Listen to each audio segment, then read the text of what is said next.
شرور أنفسنا ومن سيئات أعمالنا من يهده الله فلا مضل له ومن يضلل فلا هادي له أشهد أن لا إله إلا الله وحده لا شريك له وأشهد أن نبينا محمدا عبده ورسوله وصفيه من خلقه وحبيبه بلغ الرسالة وأدى الأمانة ونصح للأمة وكشف الله به الغمة وتركنا على محجة البيضاء ليلها كنهارها لا يزيغ عنها إلا هالك اللهم صل وسلم وبارك على هذا النبي الكريم وعلى آله وأصحابه ومن سار على نهجه إلى يوم الدين أما بعد.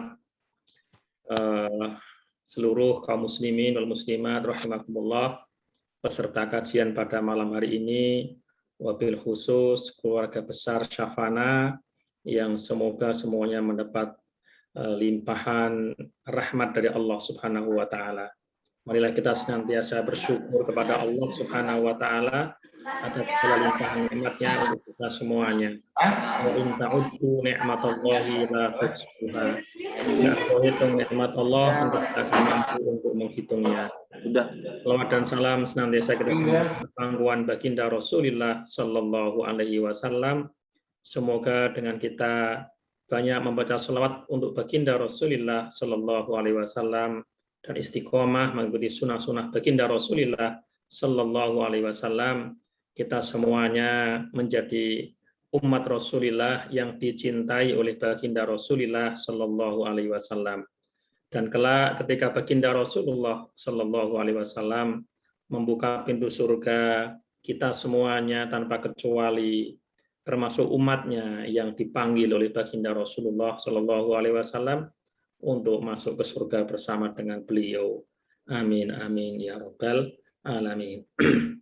Kaum muslimin wal muslimat rahimakumullah, tema kita sangat menarik sekali dan ini salah satu tema yang saya rasa tidak akan lekang oleh zaman, ya akan selalu dibahas, tema terkait dengan rizki, dan selalu menarik karena memang kita semuanya berhajat kepada rizkinya Allah Subhanahu wa taala.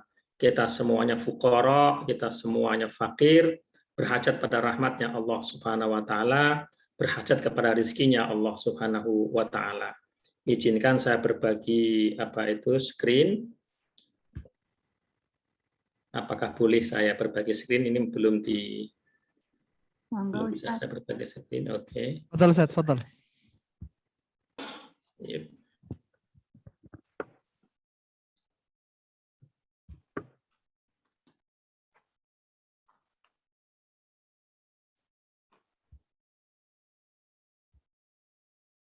Bentar, mana ini.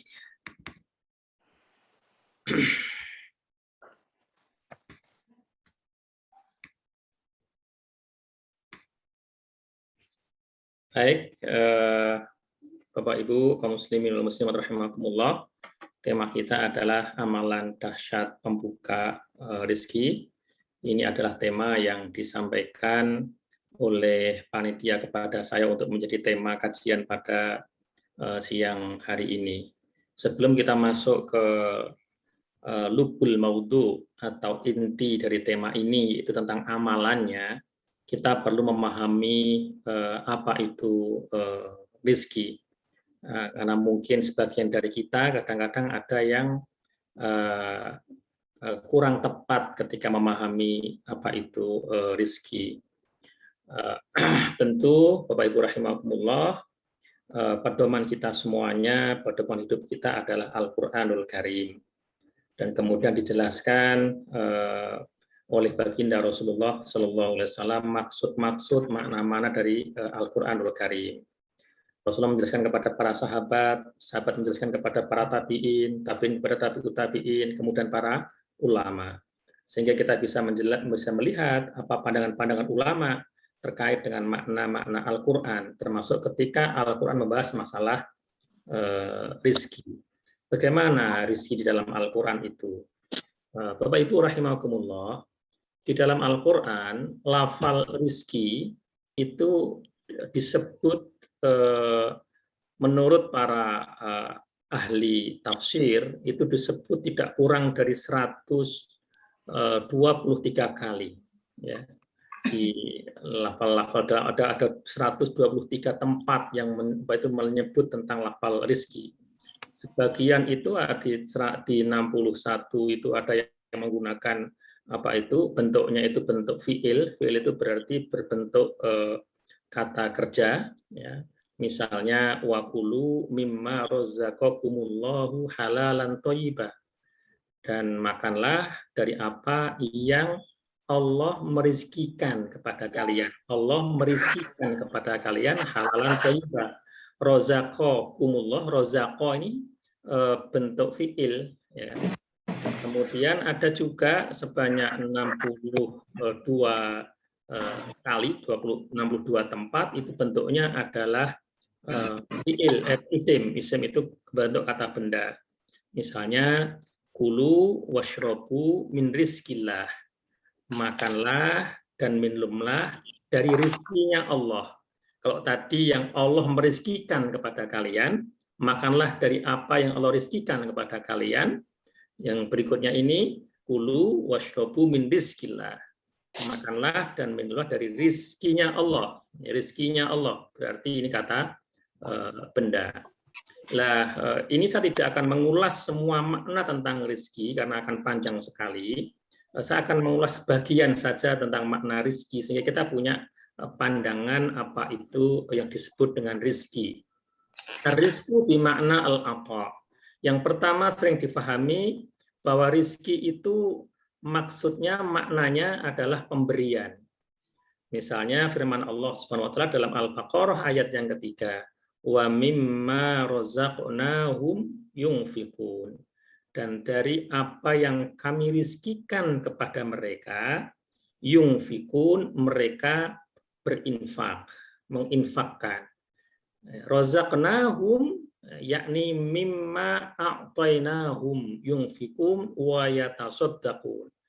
Maksudnya mimma razaqnahum, dari apa yang kami rizkikan, itu maksudnya adalah dari apa yang kami berikan, apa yang kami anugerahkan kepada mereka, mereka berinfak, mereka bersedekah. Itu ciri-ciri orang yang bertakwa. Jadi kata-kata rizki, dan ini yang paling jamak, paling sering itu adalah al-ata atau pemberian. Rizki itu adalah pemberian dari Allah Subhanahu wa taala.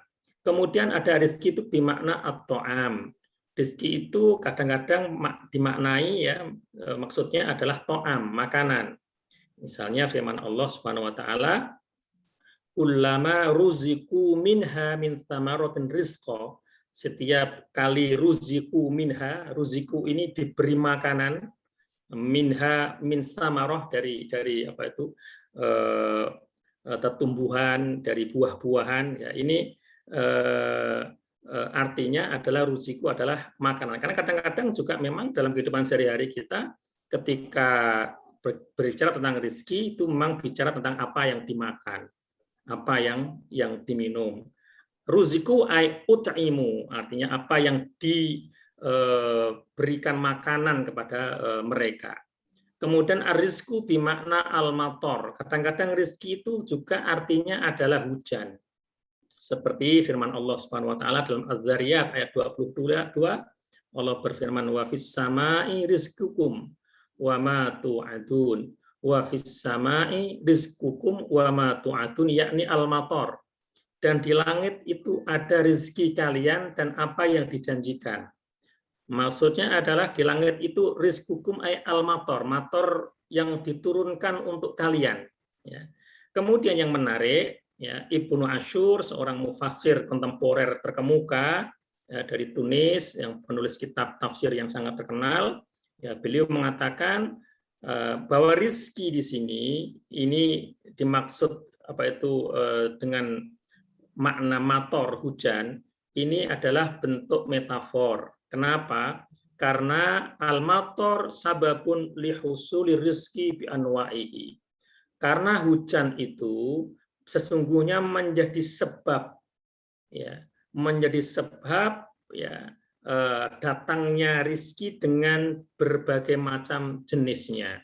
Dan ini benar karena semua tumbuhan, semua buah-buahan, dan banyak hal itu mendapat rahmatnya Allah Subhanahu wa taala dari hujan.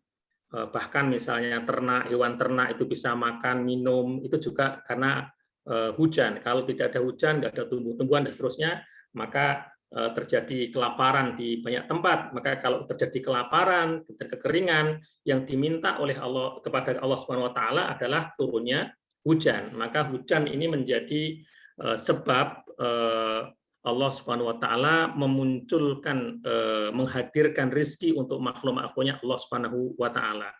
Maka wa fis sama rizqukum wa ma tu'adun, dan di langit itu ada rezeki kalian. Ya, artinya Allah menurunkan hujan dari langit, dari hujan itulah kemudian tumbuh bermacam-macam kenikmatan dari Allah Subhanahu wa taala di atas muka bumi ini. Kemudian rizki itu juga dimakna an-nafaqah.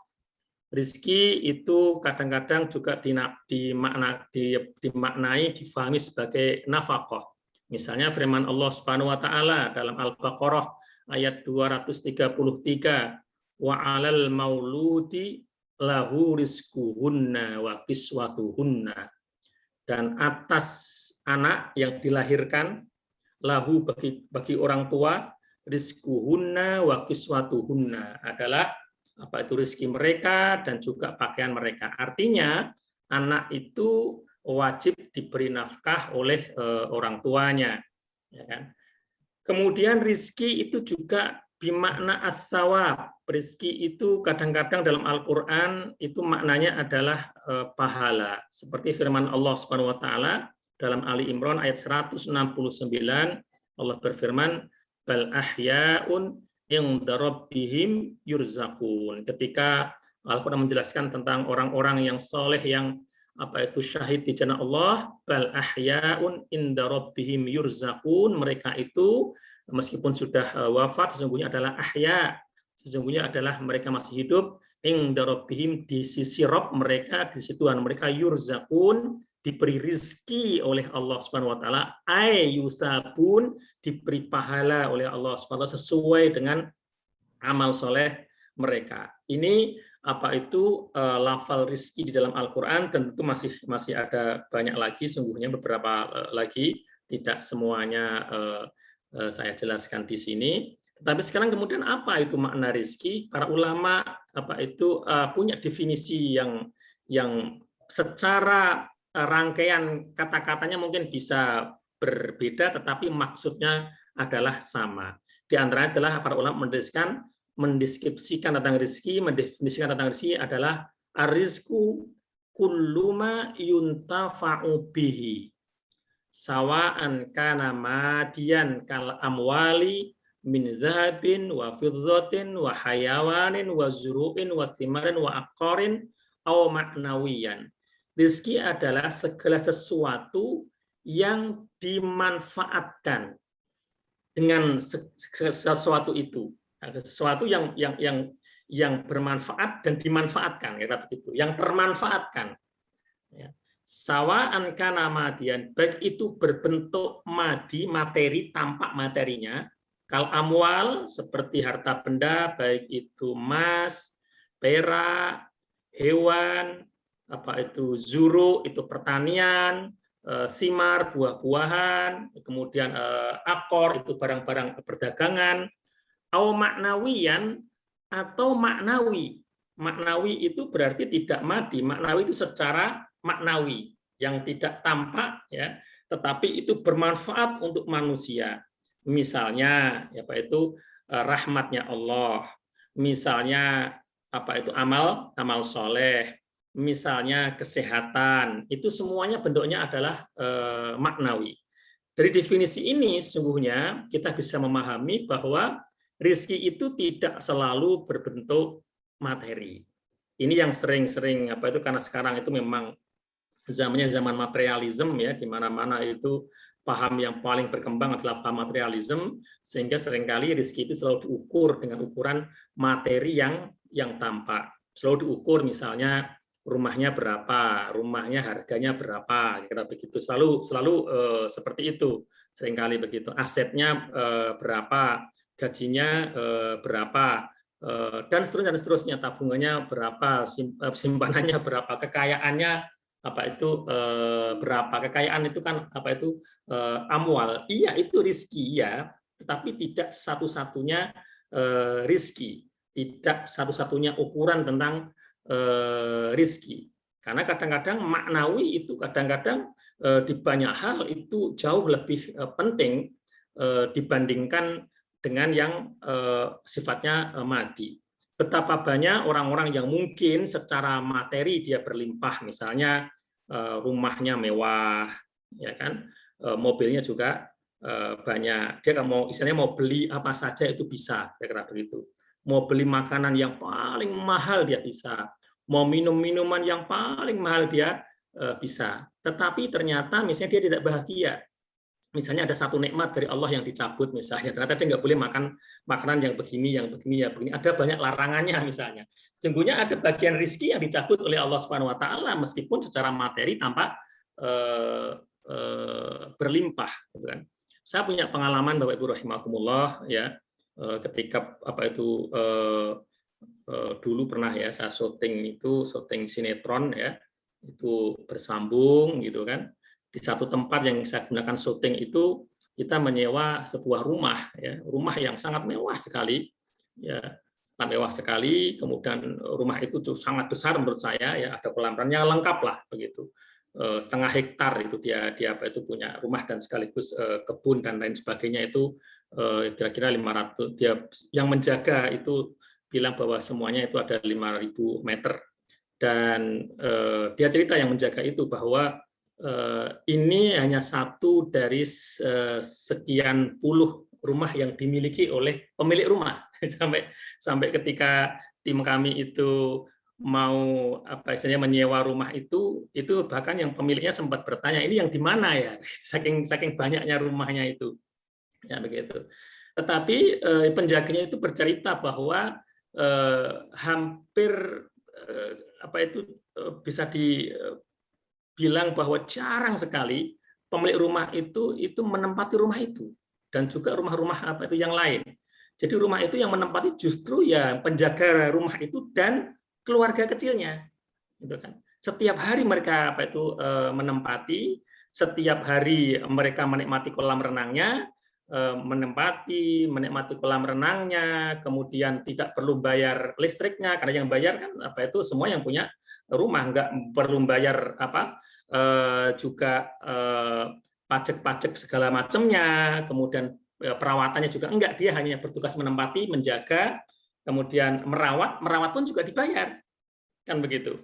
Nah, kalau kita pakai definisi ini, kulumayun tafa'ubihi, sesuatu yang dimanfaatkan, ya, sesuatu yang dimanfaatkan, artinya sesuatu yang bermanfaat, ya, sesuatu itu bermanfaat dan dimanfaatkan oleh yang memilikinya itu, maka sesungguhnya rumah yang mewah tadi itu memang secara kepemilikan itu memang milik ya pemiliknya begitu kan. Tapi kalau secara dilihat kemanfaatannya, yang manfaatkan siapa? Yang manfaatkan itu justru orang yang menjaga itu. Justru sesungguhnya itu adalah rizkinya si penjaga itu, karena dia yang menikmati. Kolam renang juga yang menikmati dia juga kan begitu. Sama juga misalnya kalau ada seseorang misalnya luar biasa kayanya, kemudian teman-temannya ditraktir misalnya. Ketika ditraktir makanan enak, dia sendiri terhalang untuk makanan itu karena ada pantangan dari dokter. Maka sesungguhnya rizki itu ya itu rizkinya teman-temannya, bukan rizki dia gitu kan. Melewati wasilahnya lewat dia, kira-kira begitu. Jadi rizki itu adalah sesuatu yang benar-benar kita manfaatkan. Rizki kita apa? Misalnya makanan itu. Belum tentu bahwa misalnya, mohon maaf Bapak Ibu, ya misalnya Bapak Ibu punya deposito yang berlimpah ruah, itu belum tentu itu rezekinya Bapak Ibu. Memang sekarang mungkin atas nama Bapak Ibu, tapi belum tentu juga itu rezekinya ada miliknya Bapak Ibu, gitu kan? Betapa banyak ya orang-orang yang punya rezeki, yang punya harta yang berlimpah, tapi kemudian ketika kemudian dia dipanggil Allah Subhanahu Wa Taala, ya tentu tidak dibawa kan ke alam kubur kan, tidak dibawa, ya kan. Menjadi rezekinya siapa? Menjadi rezekinya orang lain. Orang lain itu siapa? Ya.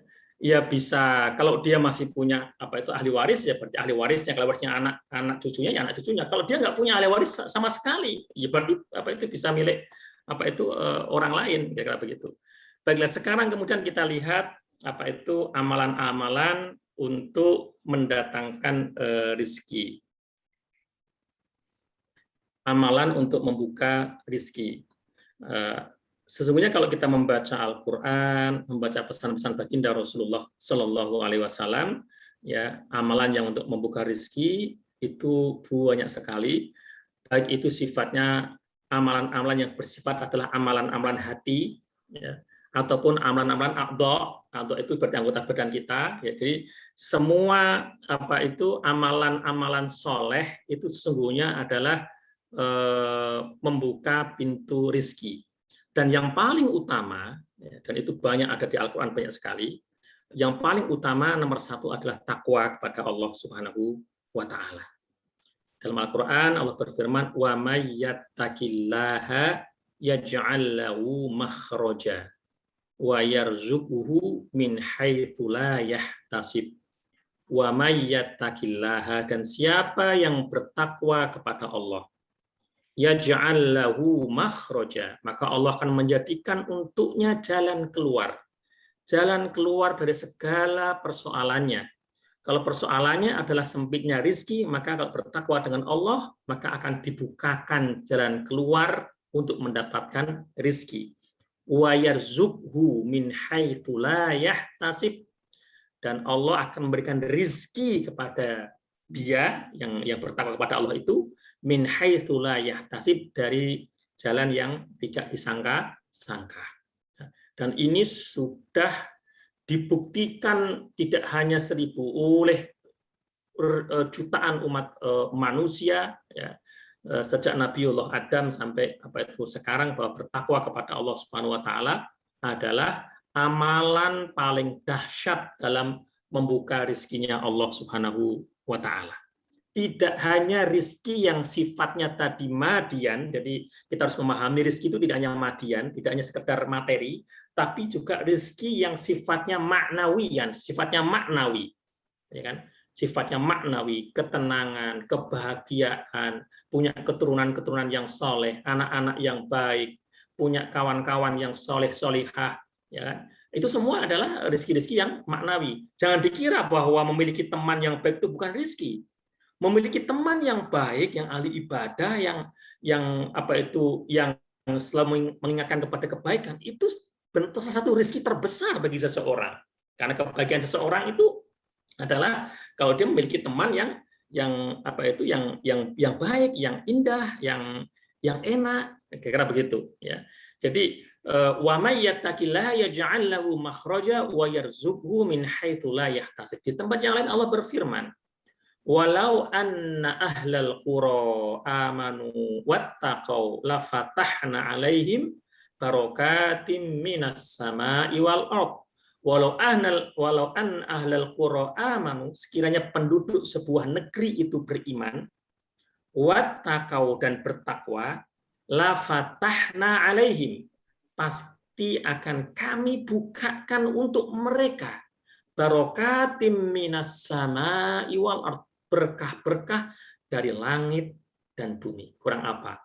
Kalau yang tadi yang pertama itu Allah berfirman itu ditujukan pada individu-individu. Wa may yattaqillaha yaj'al lahu makhraja wa yarzuqhu min haitsu la yahtasib. Wa man, itu individu-individu. Tetapi di sini Allah menyampaikan sekiranya penduduk sebuah negeri itu beriman dan bertakwa. Jadi ini sudah kolektif. Kalau sebuah negeri, sebuah tempat itu beriman, bertakwa, akan dibukakan oleh Allah barokat. Barokat, enggak barakah satu, tapi barokat, banyak berkah dari langit dan dari bumi. Itu yang pertama. Yang berikutnya Bapak Ibu adalah tabkir. Tabkir itu apa? Tabkir itu adalah bekerja menjemput rizki, beraktivitas sejak pagi-pagi sekali. Itu adalah tabkir. Dalam satu hadis baginda Rasulullah SAW bersabda, burika ummati fi bukuriha. Umatku diberkahi pada waktu paginya. Di waktu pagi itu waktu yang sangat barokah, waktu di mana Allah Subhanahu wa taala membukakan pintu-pintu rezeki. Juga di hadis yang sahih ya, Rasulullah bersabda, "Ma min yaumin yusbihul ibadu fihi illa malakani yang zilani fayaqulu ahaduhuma Allahumma a'ti munfiqan khalafa wa yaqulul akhar Allahumma a'ti mumsikan talafa." Tidak ada satu hari yang seorang hamba itu beraktivitas pada waktu paginya, ya, ini pada waktu pagi-pagi, illa malakani yang zilani, kecuali ada dua malaikat yang turun. Yang pertama, malaikat itu berdoa, Allahumma a'ti munfiqan khalafa. Ya Allah, berilah orang yang mau berinfak, bersedekah, berinfak khalafa gantinya. Jadi infak di pagi hari itu salah satu aktivitas untuk membuka pintu rezeki. Wa yaqulul akhar, yang lain itu berkata, Allahumma a'ti mumsikan talafa, ya Allah, ya, berikan kepada orang yang tidak mau berinfak, artinya dia itu misalnya ada memang semestinya dia berinfak, harusnya ada orang datang atau bagaimana gitu, tapi dia nggak mau berinfak padahal dia mampu, dia punya keluasan rezeki untuk berinfak, untuk membantu orang lain, tapi dia nggak mau, ya, didoakan sama malaikat orang yang tidak mau seperti ini, yang menahan diri dari infak, menahan diri dari membantu orang lain, talafa, talaf itu artinya kerusakan, artinya ya nikmatnya itu hilang, naudzubillah. Artinya kembali bahwa waktu pagi beramal soleh pada waktu pagi, khususnya berinfak, sedekah jariyah, sedekah pada waktu pagi, itu bagian untuk membuka pintu rezeki. Nah, yang menarik, Bapak Ibu, saya pernah punya pengalaman melihat dengan mata saya, kepala saya sendiri, ya. Saya pernah tahun 2007 kalau tidak salah, ya. Saya pernah di Hong Kong itu hampir setengah bulan saya di sana, karena memang safari dakwah di sana, ya. Saya menginap di rumah seorang kiai yang bertugas di Islamic Union di Hong Kong. Kemudian tiap pagi kita dari rumah kemudian ke masjid, dari masjid ketika pulang subuhan ke rumah itu saya melihat, ya, orang-orang Hong Kong yang punya toko itu ketika kita pulang dari masjid, itu mereka sudah berdoa di depan tokonya. Banyak sekali. Sambil membawa kayak lidi yang dibakar itu. Ya berdoa. Itu versi mereka. Minta supaya tokonya dilariskan dan seterusnya. Dan itu saya lihat dengan mata kepala sendiri. Oh, ya wajar juga kalau mereka itu kemudian sukses begitu ya, karena memang pagi-pagi sekali mereka sudah bangun, sudah membuka tokonya, kira-kira begitu ya. Dan semestinya ya ini kita yang harus lebih pagi dari mereka. Kalau orang-orang dahulu kan bangun pagi sebelum subuh itu sudah zaman-zaman kuno dulu, zaman-zaman para tabi'in, tabi'in, itu sudah menjadi da'bus sholihin, kebiasaan mereka. Kebiasaan orang soleh itu memang bangun sebelum subuh, tahajud, kemudian dan lain sebagainya, kemudian subuhan, kemudian beraktivitas sejak pagi-pagi sekali begitu ya. Nah, mungkin sekarang mulai ada pergeseran di tengah-tengah umat Islam ini, bahkan tidurnya itu kadang-kadang juga sering kemalaman. Kemalamannya itu bukan karena serius dalam misalnya berpikir, serius di dalam hal ini. Banyak yang kemalaman itu karena terlena nonton televisi, itu banyak itu masyarakat kita itu. Jadi nonton acara televisi sampai kemalaman, tertidur di depan televisi. Akhirnya bangunnya pun juga kesiangan. Nah, seperti ini akan susah untuk berkompetisi ya dengan tadi yang saya ceritakan, kayak misalnya orang-orang Hong Kong gitu ya, yang kalau dalam versi ilmu mereka ya, mereka ilmu sosial mereka, ilmu cara berdagang mereka, memang mereka sudah melihat bahwa pagi hari itu memang harus bangun pagi-pagi sekali karena itu baik untuk kesehatan.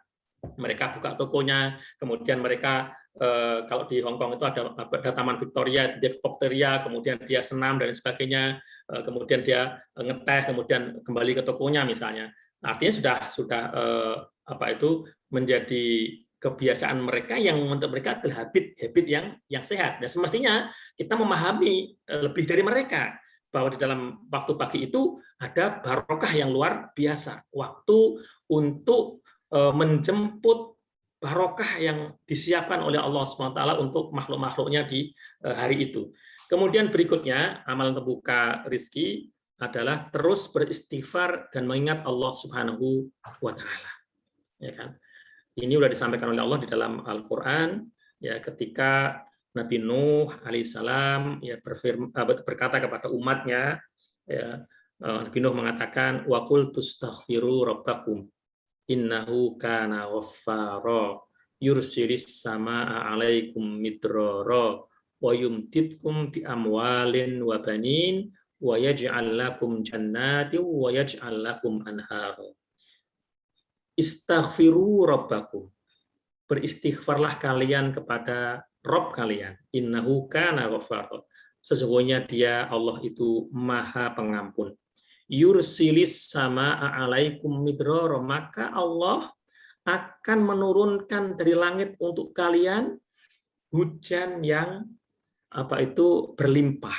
Seperti tadi kita pahami di awal bahwa ulama memahami hujan itu sesungguhnya adalah satu pintu Allah membukakan rizki untuk makhluknya Allah di atas muka bumi ini.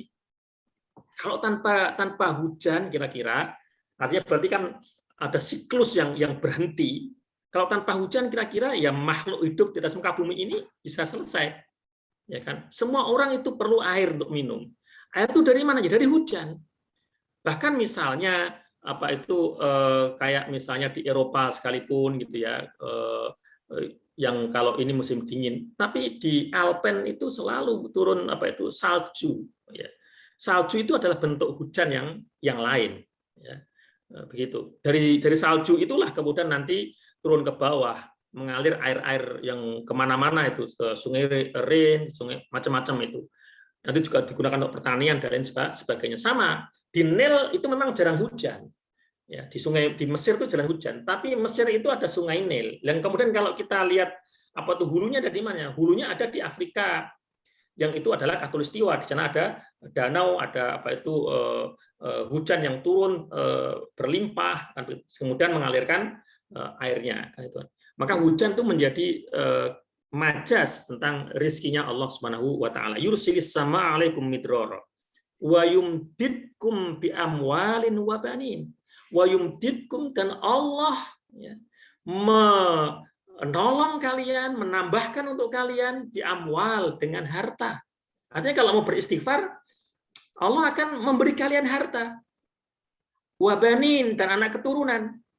Wa yaj'al lakum jannat, Allah juga menjadikan untuk kalian jannat, itu bisa kebun-kebun, ya. Kebun-kebun itu pertanian dan lain sebagainya. Wa yaj'al lakum anhara, dan menjadikan untuk kalian sungai-sungai. Yang kita tahu sungai-sungai itu juga untuk zaman dulu sekali itu pusat-pusat kehidupan itu ada di sungai dan pinggir-pinggir sungai. Ya, bisa dilihat ya, misalnya Mesir kuno, Mesopotamia, kemudian kita lihat misalnya kerajaan Sriwijaya, kerajaan Majapahit, itu semuanya letaknya ada di pinggir-pinggir sungai semuanya. Artinya sungai zaman dulu adalah menjadi simbol di mana rizkinya Allah itu ada di situ. Berikutnya adalah tawakal dengan sungguh-sungguh kepada Allah Subhanahu wa Ta'ala. Ya, dalam sebuah hadis baginda Rasulullah SAW bersabda, "Lau annakum tawakkaltum 'alallahi haqqa tawakkuli, la razaqakum kama yurzaqut tayra, ya taghdu khimasan wa taruhu bitonan." Kalau sesungguhnya kalian itu bertawakal kepada Allah dengan sesungguh-sungguh tawakal. Tawakal haqqa tawakkuli, dengan sungguh-sungguh tawakal. La razaqakum, pasti Allah akan memberikan rizki kepada kalian, kama yarzuqut tayra, sebagaimana Allah itu memberikan rizki kepada burung. Taghdu himasan, di mana burung itu dalam waktu pagi ya dia itu himas itu kelaparan, apa itu perutnya itu kempes, wataruhu bitonan, dan kemudian pada waktu sore dia itu kenyang. Nah, ini kita harus memahami makna tawakal di sini itu bukan kemudian tawakal itu terus di rumah nggak ngapa-ngapain, kemudian rezeki akan datang sendiri, nanti kenyang sendiri, bukan begitu. Maka contohnya di sini adalah kama yarzuqut thair, sebagaimana Allah memberikan rezeki kepada burung. Ya. Burung itu pagi-pagi memang dia itu kelaparan, pagi itu lapar. Maka kemudian karena dia lapar, kemudian dia tawakal kepada Allah dengan apa? Dengan ikhtiar yang sungguh-sungguh. Dia terbang, ya, cari makan ke sana kemari, ya, sepanjang hari kemana-mana dia. Ketika pulang kembali ke sarang udah penuh lagi. Inilah tawakal yang benar. Tanpa khawatir Allah nggak akan kasih rizki, dengan penuh optimis bahwa Allah sudah menyiapkan rizki, maka kemudian rizki itu dijemput, tetapi memahami bahwa itu adalah pemberian dari Allah Subhanahu Wa Taala, memahami bahwa semua makhluk yang di atas muka bumi telah disediakan rizkinya oleh Allah Subhanahu Wa Taala. Maka contoh dari baginda Rasulullah adalah kama yarzuqut thair, sebagaimana Allah itu memberikan rizki kepada burung. Nggak ada burung itu pagi hari dia kelaparan kemudian dia hanya di sarangnya aja, nggak ada. Dia pasti terbang dia. Masa manusia kalah dengan burung, kata begitu. Ya kan? Dan kemudian nggak ada burung stres itu karena nggak akan dapat rezeki, itu nggak ada burung bunuh diri karena khawatir nggak dapat rezeki, nggak ada ceritanya, nggak pernah kita dengar cerita burung bunuh diri, itu nggak ada. Ya kan? Dia selalu optimis. Nah, inilah yang hak tawakul itu seperti ini. Ya kan? Yang berikutnya,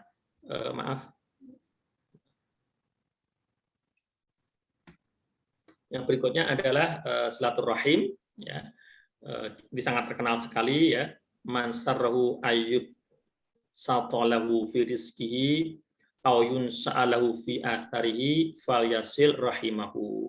Siapa yang suka untuk dilebarkan dalam rizkinya, yunsa'alahu fi atharihi, kemudian diberkahi dalam asarnya, bekasnya, ya, falyasil rahimahu, maka sambunglah tali silaturahim. Di sini para ulama menjelaskan silaturahim yang paling utama nomor 1 adalah silaturahim dengan kedua orang tua. Artinya berarti apa? Birrul walidain.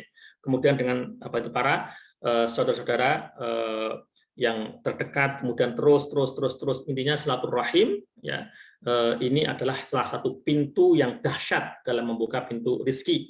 Termasuk kemudian dalam banyak hal yang terkait dengan bisnis, baik itu bisnis secara regional maupun internasional, itu kadang-kadang deal-deal besar itu dimulai dengan silaturahim, dengan pertemuan, dengan meeting dan sebagainya. Semakin sering silaturahim, dia akan semakin kuat networking-nya. Networking inilah menjadi salah satu pintu yang penting dalam membuka rezeki. Kemudian berikutnya adalah tijarah, ya berbisnis. Kalau pengen rezekinya itu banyak, ya kan? Rasulullah bersabda, "Alaikum bittijarah." Hendaklah kalian itu berdagang. Fa inna fiha, ya, tis'atu a'syarin an-a'syari rizki. Fa inna fiha tis'atu a'syari rizki.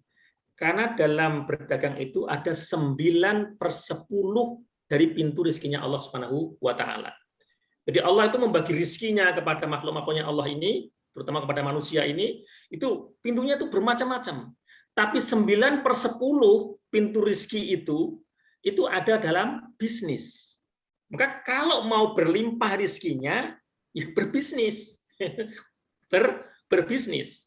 Ya kan? Semakin orang itu dia ahli dalam bisnisnya, dia akan semakin punya peluang untuk mendapatkan rezeki yang besar, rezeki yang lebih dari orang yang tidak berbisnis, ya, begitu. Nanti masuk ke komunitas, masuk ke negara, ya. Negara-negara yang piawai dalam berbisnis, ya dia akan menjadi negara-negara yang kaya, ya kan. Maka kemudian kan nanti kalau dalam teori modern, di mana sebuah negara itu dihuni oleh banyak entrepreneurship, itu negara yang semakin sehat, gitu kan.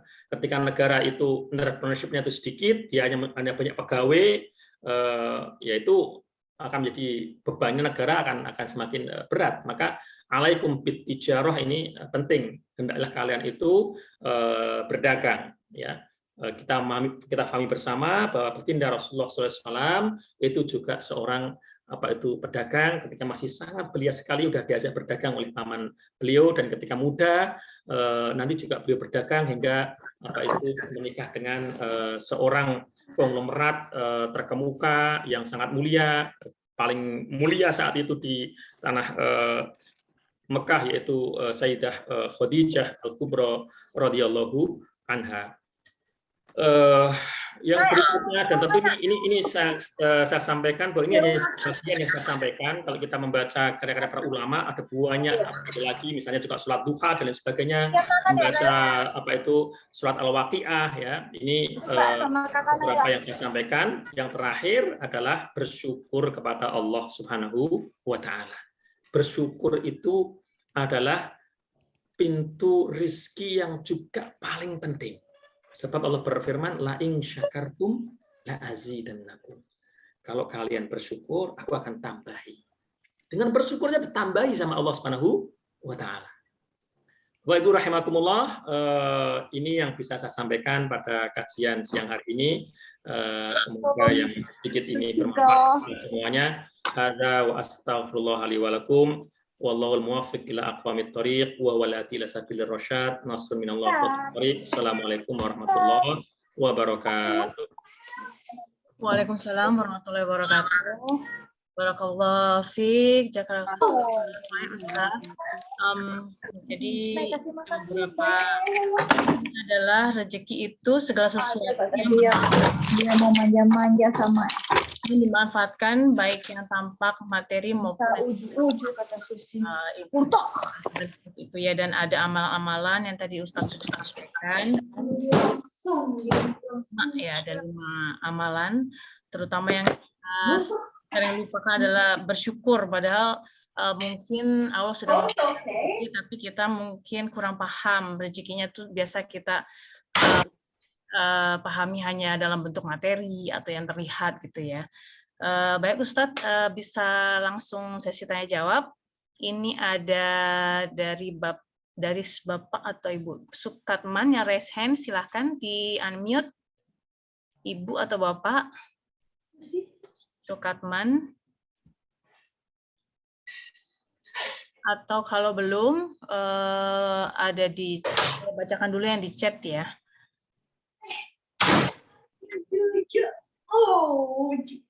Oke.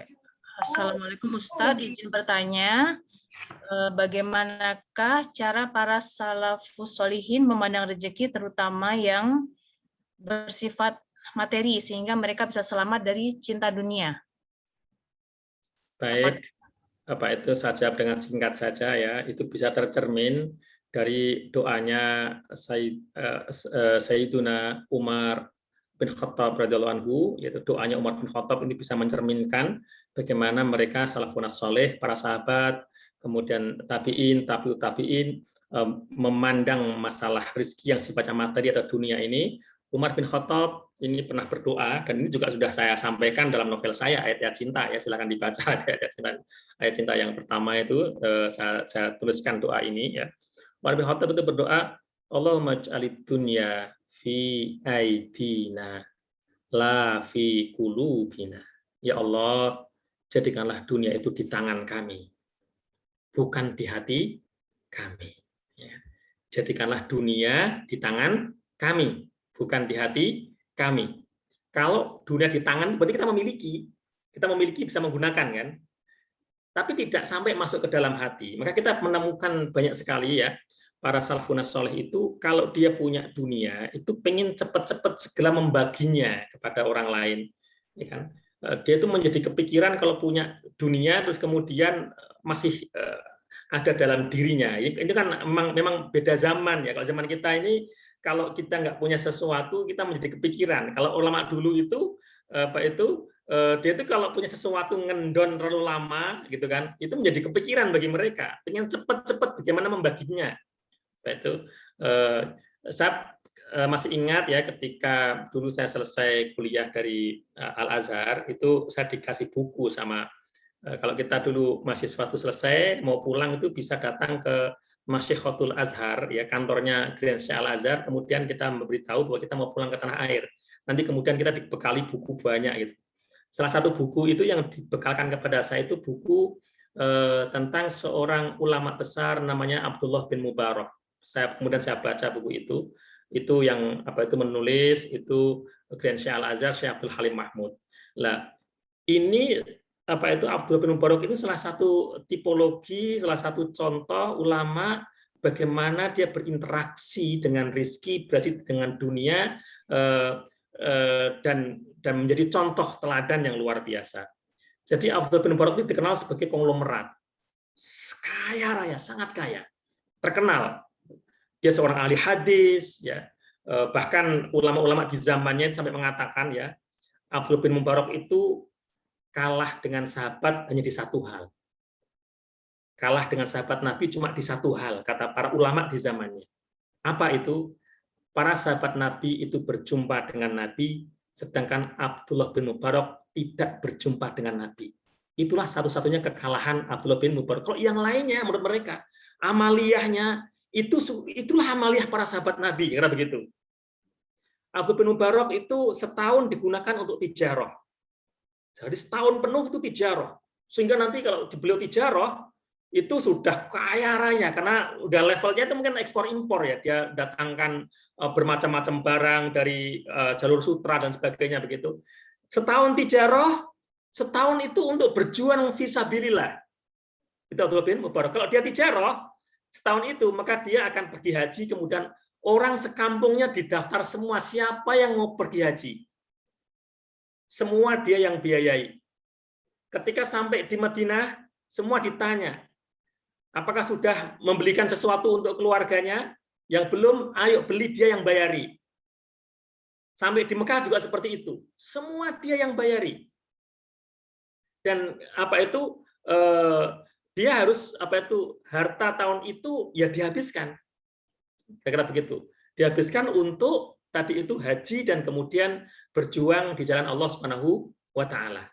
Sudah habis, nanti dia tijarah lagi. Ini Abdullah bin Mubarak. Dan banyak juga ulama-ulama para sahabat Nabi juga seperti itu. Ya, Utsman bin Affan juga sama. Utsman bin Affan itu Madinah itu pernah kelaparan. Ya, saat itu ada kafilah dagangnya Utsman bin Affan 1000 unta datang dari Syam membawa bermacam-macam barang dagangan, ya, gandum dan lain sebagainya, 1000 unta. Itu para pedagang yang ada di Madinah udah datang ke tempatnya Utsman. Utsman, kafilah yang mau datang itu saya beli, ya, saya kasih keuntungan 2 kali lipat. Utsman nggak mau. Kemudian ditawar 3 kali lipat, Utsman nggak mau. Sampai 7 kali lipat, Utsman nggak mau. Sampai akhirnya para pedagang itu bingung. Loh, kamu meminta keuntungan berapa, Utsman? Kalau ada yang mau memberikan aku keuntungan 700 kali lipat, silahkan. Semuanya angkat tangan. Siapa yang mampu untuk memberikan keuntungan 700 kali lipat? Bagi mereka, sesungguhnya kalau misalnya 7 kali lipat saja, dia masih bisa untuk menjual nanti kan kepada orang Madinah, ya kan, dengan harga yang dia masih untung. Tapi kalau udah 700 kali lipat, nggak mungkin lagi. Maka para pedagang yang ada di Madinah mengatakan, ini mustahil, wahai Utsman, nggak mungkin. Nggak akan ada yang mampu memberikan kamu keuntungan 700 kali lipat. Utsman mengatakan ada. Siapa? Allah Subhanahu wa taala. Ketika kafilah datang 1000 unta itu datang semuanya, Utsman kemudian membagikan kepada seluruh penduduk Madinah yang memang saat itu sedang kelaparan, sedang kekeringan.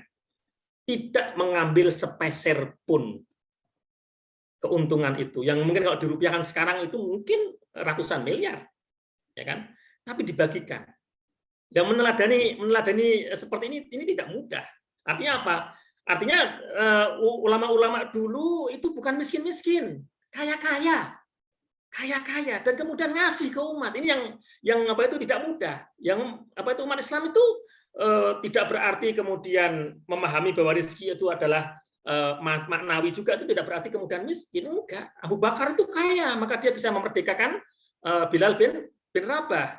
Tetapi tadi itu seperti doa Umar bin Khattab, tidak masuk ke dalam hati. Ya. Yang repot itu kalau dunia di dalam hati tapi nggak ada di tangan.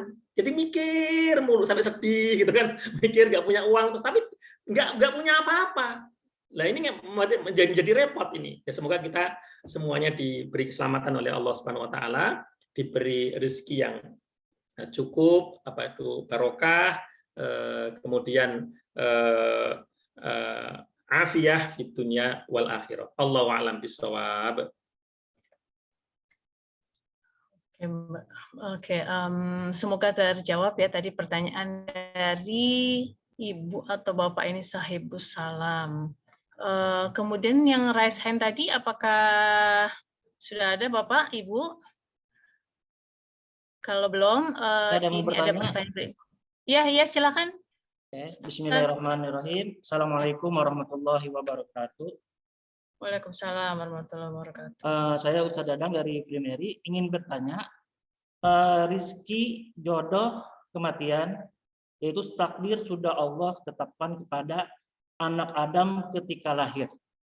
Nah, mungkin pertanyaan saya gini, apakah kita bisa mengubah rizki yang sudah Allah tetapkan? Nah, karena dalam ada ayat, innallaha la yughayyiru ma biqaumin hatta yughayyiru ma bi anfusihim. Jadi Allah itu tidak akan bisa mengubah sebab Allah itu tidak akan mengubah suatu kaum kecuali kaum itu mengubah dengan sendirinya. Dan juga ada ayat tentang sedekah.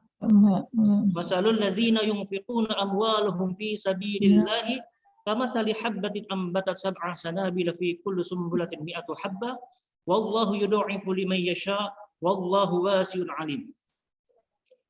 Jadi perumpamaan orang yang bersedekah serupa dengan sebuah butir benih yang menumbuhkan 7 bulir.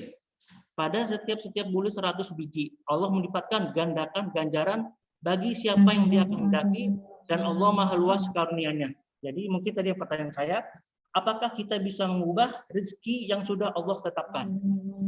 Mungkin itu cukup sekian. Assalamualaikum warahmatullahi wabarakatuh. Waalaikumsalam warahmatullahi wabarakatuh. Jawabannya boleh singkat. Jadi pertanyaannya, apakah kita bisa mengubah rezeki yang telah Allah tetapkan? Jawabannya tidak bisa. Kita tidak bisa mengubah. Yang bisa mengubah adalah Allah Subhanahu wa Ta'ala. Makanya kita minta kepada Allah Subhanahu wa Ta'ala. Maka kita bisa melihat doa-doa para ulama. Ada misalnya para ulama itu berdoa ya, sangat terkenal ya, para ulama berdoa, Allahumma qulna minas saqawati ilas sa'adah. Itu kan. Udah panjang doanya itu. Ya Allah, ungkulna, pindahkanlah kami minas saqawati ilas sa'adah, dari kecelakaan, dari kesengsaraan, ilas sa'adah, menuju kebahagiaan, minal huzni ilal amni, minal khaufi ilal amni, dari ketakutan menuju ke amanan, dan seterusnya seterusnya. Juga kita bisa melihat kisah sahabat Nabi, yaitu Umar bin Khattab radhiyallahu anhu, suatu ketika Umar bin Khattab itu berjalan dan kemudian diberitahu bahwa di daerah yang akan dilewati itu ada sedang berkembang penyakit taun begitu ya. Umar kemudian mengalihkan untuk tidak memasuki daerah itu. Ada sahabat Nabi yang protes juga, kenapa harus lari dari takdir Allah? Umar menjawab, bukan lari dari takdir Allah ya, justru aku berpindah dari takdir Allah yang satu ke takdir Allah yang lain. Jadi kembalinya adalah kita minta kepada Allah Subhanahu wa Ta'ala, dan kita ikuti saran-saran baginda Rasulullah Shallallahu Alaihi Wasallam terkait dengan pembuka rezeki, dan kita optimis insya Allah kalau kita ikuti apa yang diajarkan baginda Rasulullah, dan kemudian kita tafaul husnudzon kepada Allah Subhanahu wa Ta'ala, Allah berikan kita taufik fid dunya wal akhirah. Amin amin ya rabbal alamin. Allahu a'lam bishawab. Baik. Demikian jawabannya Ustadz Dadang. Oke. Saya lanjutkan dengan pertanyaan berikutnya dari Ibu Usis Syamsi. Salam Ustadz, apa faedah surat Al-Waqiah ya? Apa keagungannya dan adakah amalan doa lainnya untuk pembuka rezeki? Tafadhol Ustadz. Baik, surat Al-Waqiah ini kalau kita membaca yang ditulis para ulama, yang itu juga dari hadis-hadis baginda Rasulullah Shallallahu Alaihi Wasallam dalam Fadhailul Quran ya.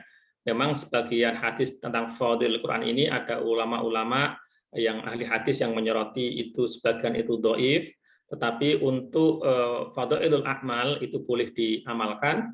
Nah, di antara fadhail surat Al-Waqiah adalah untuk lijalbir rizki, untuk menarik rizki. Bahkan dijelaskan di sana bahwa siapa yang melanggengkan membaca surat Al-Waqiah itu amina minal faqri, akan aman dari kefakiran, ya. Jadi para salafun saleh itu banyak juga yang berwasiat kepada anak-anaknya untuk tidak melupakan membaca. Yang pertama adalah surat Al-Mulk setiap hari, karena itu adalah Al-Munqidh, adalah sang penyelamat dari siksa kubur. Yang kedua adalah surat Al-Waqiah, supaya tidak menjadi fakir. Tentu saja maksud para ulama itu adalah bagian untuk amal soleh yang untuk mendapatkan rahmatnya Allah Subhanahu Wa Taala.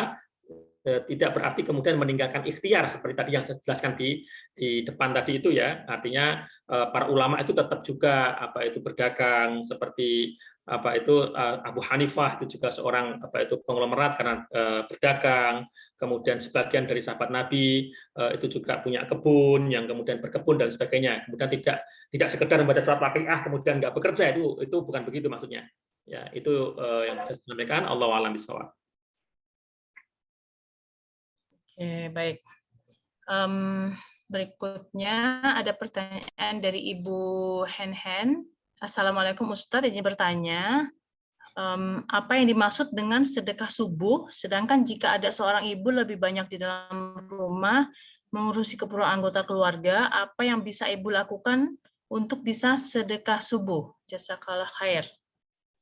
Baik Ibu, tentang sedekah subuh tadi seperti yang saya sampaikan tadi, ya, dasarnya itu kan dari hadis yang sahih yang tadi saya sampaikan tentang tabkir tadi, tentang beraktivitas di pagi hari tadi, yaitu tidak ada ma min yaumin yusbihu al-ibadu fihi illa malakani yang zilani fayaqulu ahaduhuma Allahumma a'ti munfiqan khalafa wa yaqul akhar Allahumma a'ti mumsikan talafa.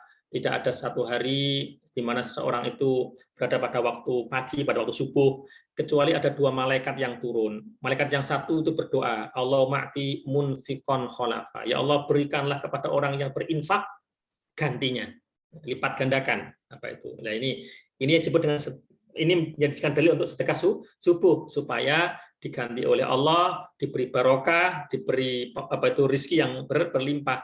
Wayakul akhor, malaikat yang satu berkata, Allahumma a'ti mumsikan talafa. Wahai Allah, berikan kepada orang yang nggak mau sedekah kebangkrutan itu. Semoga udah clear, Bu, ya. Oke, baik. Semoga sudah terjawab ya Ibu Hen. Berikutnya jika ada yang bertanya langsung silakan raise hand atau di unmute. Jika belum ada, saya lanjutkan ke pertanyaan berikutnya. Di sini dari Ibu Reni Said. Ustadz izin bertanya, kalau lagi diuji, usaha lagi macet, segala upaya sudah dilakukan. Mohon saran dan doanya apa ya Ustadz? Syukran. Gimana tadi? Maaf. Jika sedang diuji, usaha sedang macet, segala upaya sudah dilakukan. Mohon saran dan doanya apa ya, Ustadz? Baik, sedang mungkin kondisi manusia itu kan kadang-kadang ada di atas, kadang-kadang ada di bawah, begitu ya. Ketika kondisi sedang mungkin di bawah tadi itu sedang usaha macet, usaha dilakukan kok juga belum keluar, maka saran-saran saran-saran tentang pembuka rezeki yang di depan tadi saya sampaikan itu bisa menjadi bagian untuk solusi, insya Allah. Pertama, wa may yattaqillaha yaj'al lahu makhraja wa yarzuqhu min haitsu la yahtasib. Siapa yang bertakwa kepada Allah, yaj'al lahu makhraja, Allah akan jadikan pintu keluar. Pasti akan diberi pintu keluar, akan diberi solusi oleh Allah Subhanahu wa taala. Berarti Ibu ngencengin kedekatan dengan Allah Subhanahu wa taala. Kata Imam Ghazali, ya, Imam Ghazali pernah mengatakan dawamul hali minal muhal. Dawamul hal minal muhal artinya kondisi yang statis pada satu kondisi, dawam, ya, minal muhal. Itu termasuk sesuatu yang mustahil. Tidak ada siang terus enggak ada malam terus enggak ada. Ya, ada malam pasti nanti akan ada subuh, ada fajar.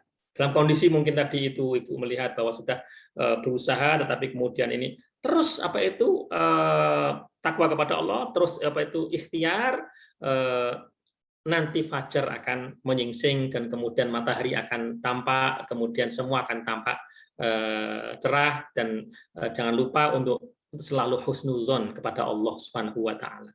Husnuzon kepada Allah Subhanahu wa taala itu sangat penting sekali difahami. Mari kita pahami bahwa Allah lah yang Maha memberi rezeki, bukan yang lain. Ini di masyarakat kita itu seringkali masyarakat kita itu yang ketika kondisinya sedang mungkin kesusahan, itu banyak yang justru tidak mendekat kepada Allah, malah mendekat kepada yang lain. Ya, mohon maaf itu kalau di beberapa tempat itu di tempat-tempat kita itu ada, mohon maaf, yang disebut dengan pesugihan misalnya. Maka datangnya ke saya itu keliru sekali. Dia datang kepada bukan yang memberi rezeki. Ya, naudzubillah, jangan sampai itu terjadi. Terus dekatkan dengan Allah Subhanahu wa taala. Pembuka rezeki tadi itu diamalkan, kemudian tetap ikhtiarnya dijalankan, yakin, kemudian optimis, terus juga jaring silaturahim. Kadang-kadang bisa jadi itu dengan silaturahim itu kemudian nanti ketemu solusinya, karena solusinya karena kemudian itu bermusyawarah dengan banyak orang. Mungkin ada orang yang punya pengalaman yang sama dan ada kuncinya begini, nanti akhirnya ketemu. Begitu Ibu, Allahu a'lam bishawab. Oke, baik. Untuk berikutnya ada pertanyaan dari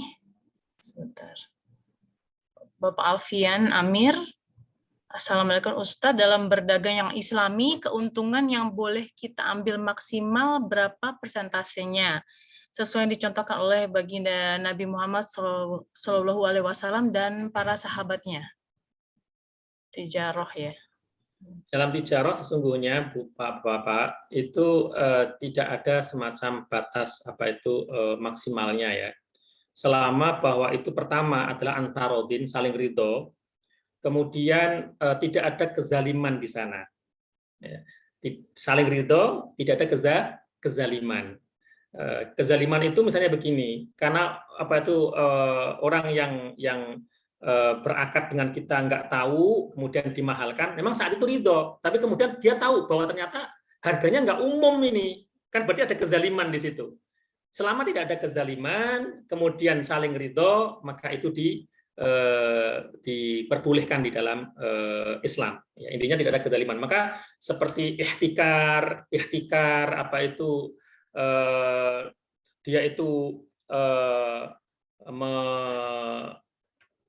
mengapa namanya, kalau saya kalau lupa bahasa Indonesianya itu. Ya, jadi hanya dia memonopoli itu juga diharamkan dalam Islam. Ya mungkin dia punya kemampuan, punya kekuatan untuk memonopoli barang sehingga dia bisa menjual dengan harga seenak dia, ya kan? Ya mungkin orang membeli tapi ridhonya itu ridho yang terpaksa, ya, sehingga ada kezaliman di sana, itu juga tidak diperbolehkan dalam Islam. Bahkan mencegat orang itu mau berdagang sebelum tahu harga aslinya, itu juga dilarang dalam Islam. Ya, misalnya ada seorang petani mau datang ke kota gitu kan, dia mau jual harta pertaniannya saat itu, kemudian ada pedagang yang kemudian datang lebih awal menuju desa sana sebelum dia sampai ke kota, kan dia belum tahu harga aslinya, kemudian dia beli dengan harga yang murah sekali, dan petani itu juga merasa, oh ya, saya merasa sudah beruntung gitu kan. Padahal kalau dia sampai ke kota ternyata harga wajarnya nggak seperti itu juga dilarang di dalam Islam. Artinya ada akhlak di sini. Ya, yang intinya adalah antarodin, saling ridho, tetapi tidak ada kezaliman di situ. Ya, tidak ada kezaliman. Allahu a'lam bishawab. Baik, syukran Ustadz. Berikutnya ada pertanyaan dari Sayyidah Elza Oktora. Apa yang sebaiknya kita lakukan jika kita mendapatkan rezeki dalam bentuk uang atau barang mewah secara tiba-tiba, misalnya hadiah undian? Apakah itu bisa termasuk dalam kategori rezeki? Ya, itu dalam kategori apa itu rezeki dan kemudian ya dizakati, Bu. Keluarkan zakatnya gitu kan. Nah, kalau mau tahu zakatnya nanti datanglah ke apa itu ke Lajnah apa itu ke Basnas misalnya. Saya dapat ini Pak, tiba-tiba saya dapat misalnya 1 miliar nih zakatnya berapa, nanti akan dihitungkan sama ya kan. Begitu. Kalau kemudian itu bermanfaat untuk ibu, ibu manfaatkan itu artinya tidak menjadi madorot untuk ibu, itu menjadi rezeki. Tapi kalau hal itu menjadi madorot, itu bukan rezeki. Nah ini yang kita mesti hati-hati ya. Tidak berarti kalau orang itu punya tabungan itu pasti bermanfaat, belum tentu juga. Ya, misalnya kalau seorang punya tabungan, tapi kemudian dia tidak gunakan untuk di jalan Allah, ya kan. Kemudian ketika wafat misalnya tidak juga ada apa itu dibagi warisnya sesuai dengan syariat Allah, kan menjadi apa itu masalah.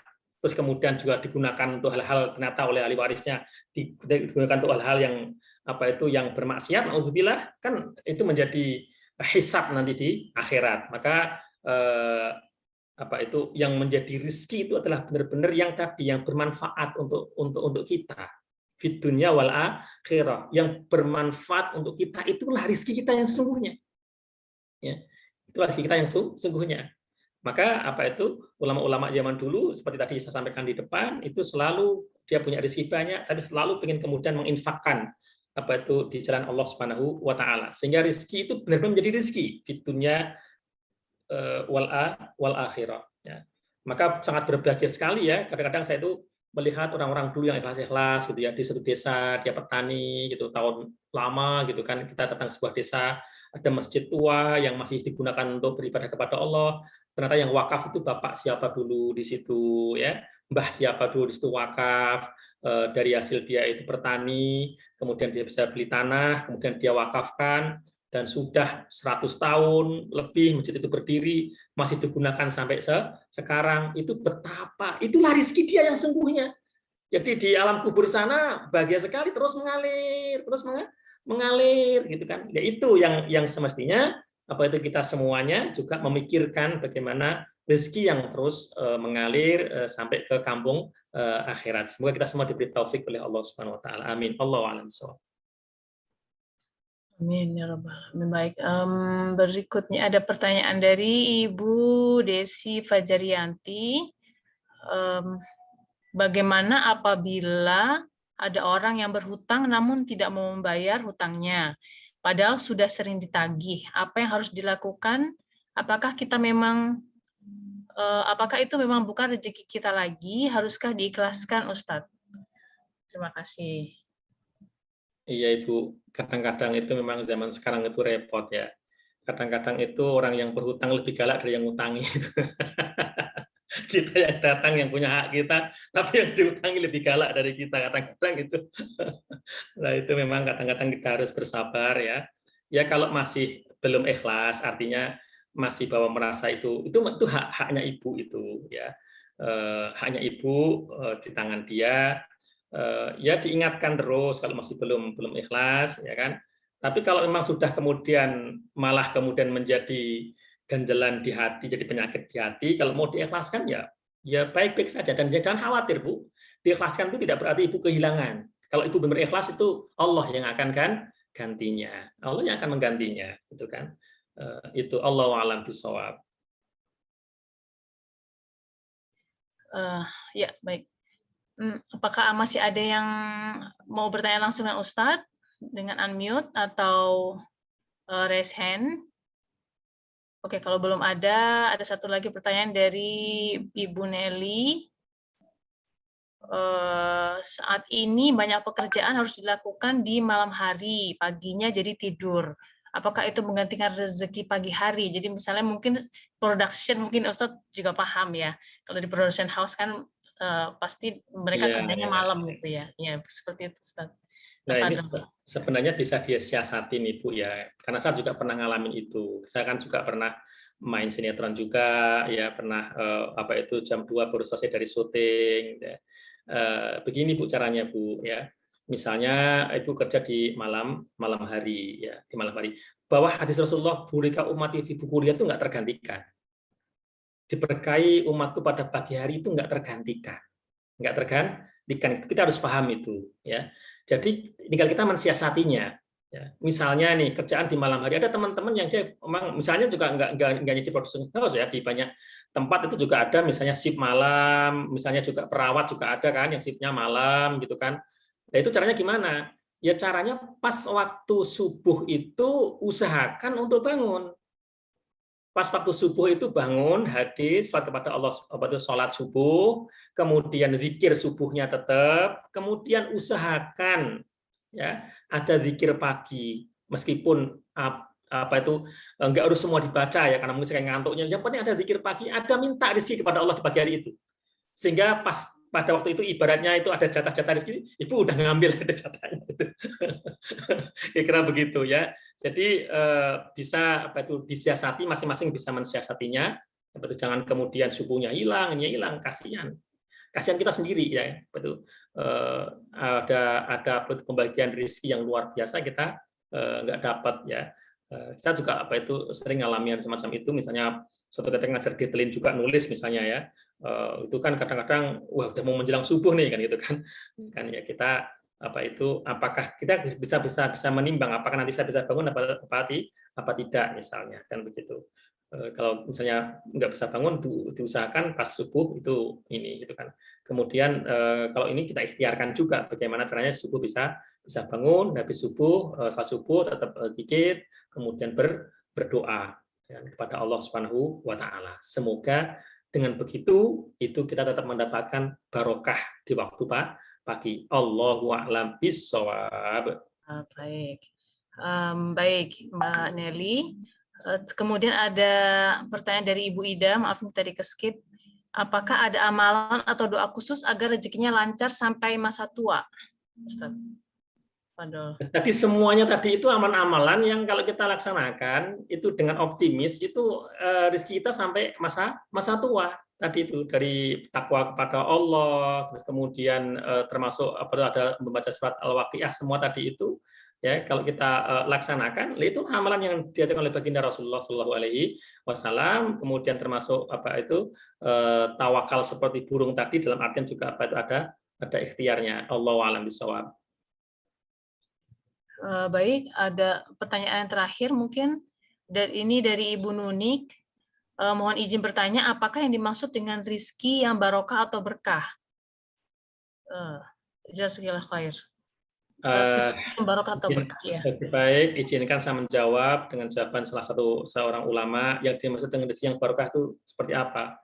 Rezeki yang barokah itu adalah rezeki yang membuat kita dekat dengan Allah Subhanahu wa taala. Rezeki itu tidak menjadi hisab kita di akhirat. Itu rezeki yang barokah menurut para ulama. Ya, semoga kita semua diberi rezeki yang barokah ya, tidak menjadi hisab bagi kita, justru menjadi amal soleh, penyebab kita beramal, memiliki amal soleh, itulah apa itu rezeki yang barokah. Amin amin ya rabbal alamin. Hadza wa astaghfirullahi wa lakum. Wallahu a'lam bishawab. Baik. Ini jika tidak ada pertanyaan lagi atau yang ada yang ingin raise hand, silakan unmute.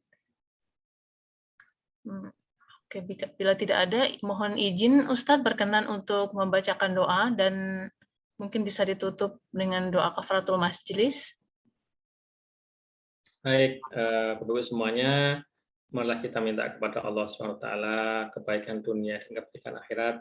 Semoga kita semua diberi taufik oleh Allah SWT, diberi afiah fid dunya wal akhirah, diberi rezeki yang barokah fid dunya wal akhirah, untuk kita, untuk anak-anak kita, untuk saudara-saudara kita, ala hadiniyah wa ala kulli niyatin shalihah. Al-Fatihah.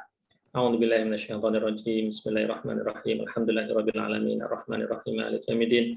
Iyyaka na'budu wa iyyaka nasta'in. Ihdinas siratal mustaqim. Siratal ladzina an'amta 'alaihim ghairil maghdubi 'alaihim waladdallin. Amin. A'udzubillahi minasyaitonirrajim. Bismillahirrahmanirrahim. Alhamdulillahirabbil alamin. Hamdas syakirin, hamdan na'imin, hamdan yuwafi ni'amahu wa yukafi mazidah. Ya Rabbana lakal hamdu kama yanbaghi li jalali wajhikal karim wa li 'azimi sultanik. Allahumma shalli ala sayyidina Muhammadin salatan tunjina biha min jami'il ahwali wal afat, taqbil lana biha min jami'il hajat wa tutahhiruna biha min jami'is sayyi'at ترفعنا بها عندك على الدرجات وتبلغنا بها أقصى الغايات من جميع الخيرات في الحياة وبعد الممات. اللهم إنا نسألك الحمد لا إله إلا أنت الحنان المنان بديع السماوات والأرض بالجلال والإكرام أن تغفر لنا وأن ترحمنا وأن تجعلنا من عبادك الصالحين في الدنيا والآخرة. اللهم اهدنا واهد بنا واجعلنا سببا لمن اهتدى. اللهم إنا نسألك الهدى والتقى والعفاف والغنى. اللهم اغننا بالعلم وزينا بالحلم وأكرمنا بالتقوى وجملنا بالعافية. اللهم إنا نسأل العفة والعفو والعافية في الدنيا والآخرة. اللهم اجعلنا وأهلنا وأولادنا من أهل العلم وأهل الخير والقرآن ولا تجعلنا وإياهم من أهل الشر والضر والضيق برحمتك يا أرحم الراحمين. اللهم بارك لنا في أولادنا وفي ذرياتنا واحفظهم ولا تضرهم ووفقهم لطاعتك وارزقنا برهم. اللهم أحسن عاقبتنا في الأمور كلها وأجرنا من خزي الدنيا وعذاب الآخرة. اللهم إنا نسألك رضاك والجنة ونعوذ بك من سخطك والنار. ربنا ظلمنا أنفسنا وإن لم تغفر لنا وترحمنا لنكونن من الخاسرين. ربنا اغفر لنا ولوالدينا وارحمهم كما ربونا صغارا. ربنا آتنا في الدنيا حسنة وفي الآخرة حسنة وقنا عذاب النار وادخلنا الجنة مع الأبرار يا عزيز يا غفور يا رب العالمين. صلى الله على سيدنا محمد النبي الأمي وعلى آله وصحبه وبارك وسلم. سبحان ربك رب العزة عما يصفون وسلام على المرسلين والحمد لله رب العالمين. الفاتحة. أعوذ بالله من الشيطان الرجيم. بسم الله الرحمن الرحيم. الحمد لله رب العالمين الرحمن الرحيم مالك يوم الدين إياك نعبد وإياك نستعين اهدنا الصراط المستقيم صراط الذين أنعمت عليهم غير المغضوب عليهم ولا الضالين آمين. Hada wa astaghfirullahi wa lakum. Kita tutup dengan doa kafaratul majlis. Subhanakallahumma wa bihamdika asyhadu an la ilaha illa anta astaghfiruka wa atubu ilaik. Assalamualaikum warahmatullahi wabarakatuh. Waalaikumsalam warahmatullahi wabarakatuh. Barakallahu fiik, jazakallah khair Ustaz. Waalaikumsalam warahmatullahi wabarakatuh. Ustaz. Terima kasih. Juga kepada seluruh jemaah yang sudah hadir hari ini. Jazakumullah khair untuk seluruh jemaah yang hadir. Sebelumnya kami informasikan kembali untuk bulan depan, insya Allah kajian disampaikan oleh Ustadz Muhsinin Fauzi dengan tema bersabar dalam musibah, yang insya Allah akan diselenggarakan di hari Selasa 7 Desember dengan waktu yang sama. Baiklah, mari kita tutup majelis jamaah kita hari ini dengan membaca Alhamdulillah. Alhamdulillahirrahmanirrahim. Jazakumullah khairan kepada semua yang telah hadir hari ini. Wabillahi taufiq wal hidayah. Wassalamualaikum warahmatullahi wabarakatuh. Waalaikumsalam warahmatullahi wabarakatuh. Yang sudah cuti. Terima kasih semuanya.